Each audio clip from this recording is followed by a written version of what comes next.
Thanks to technology, medicine has advanced at a rate exponentially higher than humanity has seen before.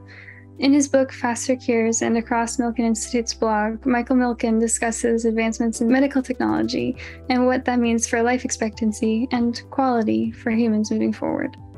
Yeah, for those that don't remember, Stephanie, this guy was like an icon. He was a pioneer in investment banking in the 80s, and there were so many books written about him. And he was kind of the person that enabled a whole cohort of, let's say, financial entrepreneurs that were behind like KKR and Blackstone, and an individual like Carl Icahn, T. Boone Pickens. And he helped them mainly through this ability to access loans that were at a higher than normal rate, right? So it's better known as high-yield finance. And so today he has these awesome conferences, Milken Global, right? Where he gets like kind of the leading minds across different types of verticals and industries. And really today, he's really kind of a philanthropist dedicated to kind of public health, longevity. And in writing the book, it's kind of interesting, right? He like made this case, right? That it's really possible that, there is a case for us being at 150 years and beyond, right?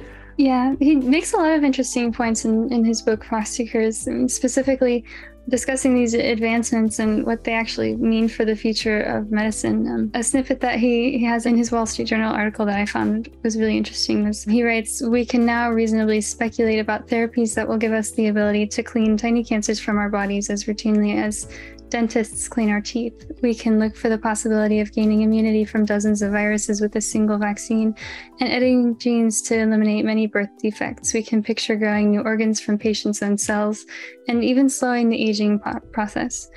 And that, I think, my thought process when I'm first reading this is, that sounds great. It's interesting, maybe a little bit blindly optimistic, but show me the proof. Right. Yeah, but I mean, he continues further down in the article by expanding on the methods that are actually being used to achieve these results, improve life expectancies, and more than just life expectancies, but the quality of life achieved through health and well-being across the globe. Yeah, and so I think the biggest issue today is like we don't have maybe a default optimistic view or nature towards health and wellness, right? And I think my bias is that like I don't see it in the media. I don't see like what I read, right? But in particular, what was really cool about this book was Milken talked about, a few life stories about people that had brain tumors in their 30s, and they were able to basically get the ability to kind of screen them, different types of cancers that kind of spread throughout the body, get the right immunotherapies, and live, right? Like actually live after getting brain tumors, right? And there's 3 different case studies of different men in their 30s and 40s, and it was just remarkable, right? And if you kind of summarize his book, why he thinks and why the case can be made for people living to 150 and beyond is a few pieces, right? So 10 years ago when I was at MIT, one of them was we were studying how to 3D print hearts and lungs and tissue, so replacement organs, right? That's one of them. That will be able to be created from someone's own cells, right? The next one is devices implanted in the body that kind of basically measure, right? We already have it today with continuous glucose measurement devices, right? CGM, that basically tell you, right, how your body is working through and processing different foods and if it spikes your glucose levels, right? And so he kind of goes through the list, right? So immune system activation based off like your genome and your genome sequencing. So the cost of sequencing has gone down, right? Advanced imaging for diagnosis and treatment of, neurodegenerative diseases. And so already there are scans, full body scans that we can do today that can kind of already do early screenings, right? He talks about cell rejuvenation, right? So we do have therapies that kind of start rejuvenating your mitochondria, for example. We already have that today, right? And then, multi-cancer screening. So this is a test, that's a blood test typically, that is now available, that we can start to screen for almost 55 different types of cancers, right? And so we have that, and we launched it actually in partnership with Galleri, right? And then the last 4 were older kind of, developments, CRISPR gene editing. We hear a lot about it, right? But it's still in its infancy with regard to what we can actually see, like, today, and in terms of what's widely available, right? And the last 3 were more on the lines of basically a nutrition, right? So he talks about kind of this nutrition that can make sure that, it doesn't have any negative impacts on your microbiome. So personalizing your nutrition based off your own biome, right?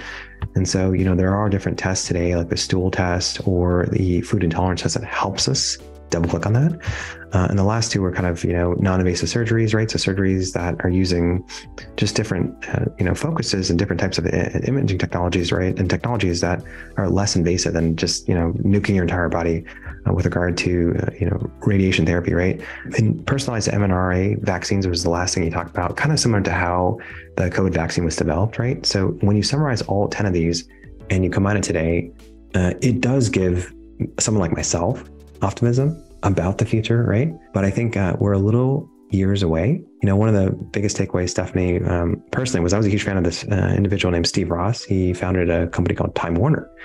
And him and Michael Milken and another individual that was involved in private equity, they all got prostate cancer, right? And their theory of why they got that was because of really poor diets. They were traveling quite a bit. They had lots of days where they were just drinking tons of alcohol. And then the last piece scared out of me, scared the shit out of me, right? It's like they hate hot dogs. Like they were obsessed with hot dogs, right? And so Steve Ross ate them daily apparently. And so that's what his oncologist thought was one of the contributing factors. So now I'm just I'm not gonna eat hot dogs, right? I'm just gonna stay away. So I need to stop that proclivity. But beyond the stories, I thought it was a super fascinating, just deep dive right into the future. Yeah, no, I mean, there are so many commonplace habits that drastically increase the likelihood of developing some chronic illness. And I think that most of us are, to some extent familiar with that. But I mean, it's fantastic news that cures are being developed. And of course, our habits aren't always to blame for developing these. But I think, my takeaway too was that it'll always be important to first prioritize what we can improve in our lives, our health, our well-being immediately with what we can change rather than developing an issue that maybe could have been prevented. That's a good point you're mentioning, right? So prevention, because I think the problem is that we live in this age, and I call it the age of infinite distraction. So if I don't watch myself, I could sit endlessly, right? If I don't have my standing desk and if I move it up and down, right, I could sit for hours. And, it even gets to before the day starts, skipping a workout, flipping out Twitter, or, for some of us, Netflix, or HBO Max, right? It's like this, you're influencing just so many distractions, right? And then, I have to struggle kind of with instant gratification late at night. I have this, I call it the Jameson after 7 p.m.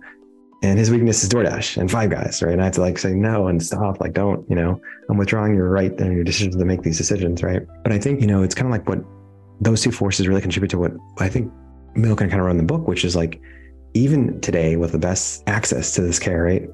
Far too many people, right, destroy their health through neglect or just, self-abuse, right? And so, he talks about how when medical science develops a new cure, right, it's kind of what you were saying earlier. It's hey, why don't we just prevent it in the first place, right? And I think he summarizes it by saying the next great drugs, prediction, right? And prevention, right? And there's no magic pill. And so I think that was kind of an interesting takeaway. Yeah, and thanks to the Milken Institute and others around the globe, we have these advancements to look forward to. But like you're saying, the key to longevity will always be prevention wherever possible. So I think for many people, especially in the United States, that means taking an analytical approach to our own health and well-being. Yeah, I keep saying this idea being a default optimist, right? When it comes to your health and, working with the experts in terms of establishing that baseline of data, right? So it's good to have an Oura Ring, it's good to have an Apple Watch and a Whoop band, right? To get baseline of how well you're sleeping and recovering. But what about, going deeper, right? And so there's this company called Prenuo, for example, that does preventative full body screenings, right? So you can start to see if there's any growths, if you have any blockages, right? Early on. And yes, it is a little bit of investment, but that's just getting ahead of the curve. Today, I earlier mentioned something that we have this multi-cancer screening, right? That it's called Galarian. And there's this kit gets mailed to you and you basically take it to your local patient service center across Quest or LabCorp, right? And that could just give you a snapshot. Hey, what are your risks, right? Do you need to kind of double click or do you need to kind of meet with a oncologist, right? So it's kind of getting the prevention aspects, right? Working with the expert. And then, I think it's basically setting up a plan of action. What are the right wearables you need to have, right? Do you need to track your sleep, for example, with the Whoop or Aura, what is your Apple Watch really telling you? What's the so what of that, right? And, just thinking about the preventative habits, right? Across your diet, across, nutrition, across supplements and workouts. And then maybe, looking at advanced therapeutics, right? Something I'm huge on is this peptide called MOTC, right? And it's really helped to help out with mitochondrial regeneration, right? And we also have this new therapeutic that helps out with telomere elongation, right? And so it's really trying to help you, effectively just preserve how long your telomeres are, which basically stops you aging, right? And that's super interesting. But keeping up with the latest advancements, I think are key. But, to your point, I'm pretty happy that there's so much research being done today, right? And yeah, I think it sounds kind of out there, but yeah, I used to think that it was 120. Now I think there is a serious shot for everyone here having a case for 150 and beyond.